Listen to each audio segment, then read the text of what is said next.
For this next chart, we are going to look at this portrayal of Federal Reserve flow of funds data as produced by calculatedriskblog.com. And this chart is about total household net worth as a percent of GDP. This is a US only chart, but it's safe to say that other major economies are experiencing something similar because they're all printing money. And the important part of this chart is this as a percent of GDP portion, because both the numerator and the denominator both account for whatever inflation has occurred and therefore cancel each other out. That's why this chart is not a byproduct of inflation. It is net of inflation. And even though I just explained that, there's always going to be someone who says, oh, this is just because of the hyperinflation that we've had for 60 years or whatever. That is completely wrong, and such a person does not know what they're talking about. This is total household net worth as a percent of GDP. This horizontal axis signifies the progress of time from 1952 to present. This vertical axis is household net worth as a percent of GDP, and as you can see, for about 35 years from 1952 until the late 1980s, there was no real progress in this metric. This was a decent number in an absolute sense, but prosperity in terms of net worth was not rising. Then it began to rise, and as we got into more of a high-tech age, it began to rise a bit further.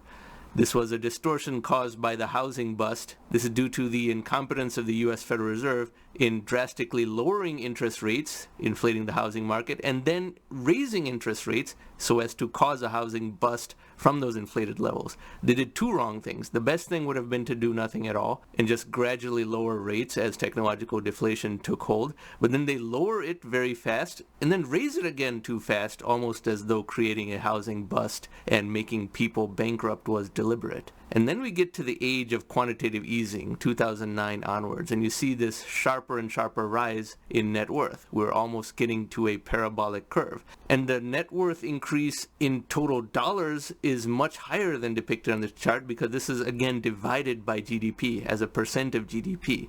The fact that we have gone from 400% to 600% is extremely good. Even the misguided tightening that the Federal Reserve is doing, while that has caused a decline, it can't go much lower than this because the markets won't let it. So net worth is rising because we're in an age of technological deflation. Now, as I've explained elsewhere on this channel, the Federal Reserve and other central banks of the world print money in a manner that increases the net worth of only the richest people. And it does not go to the bottom 90% of people, and therefore a far more granular and diffuse manner of money printing would be to send that cash directly to people rather than simply buying mortgage-backed securities and treasuries.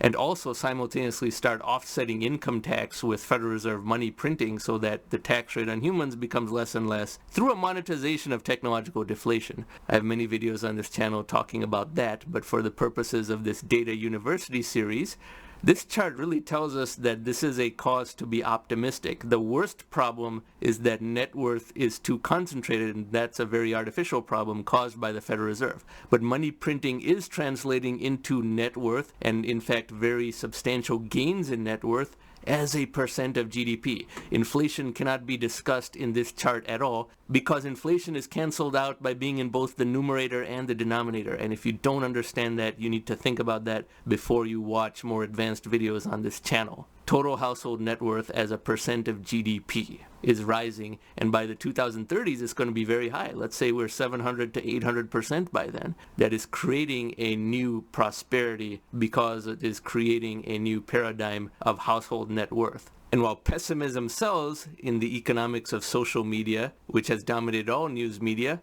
this is a strong argument for optimism and how you're fortunate to be born in the modern age. Thanks for watching.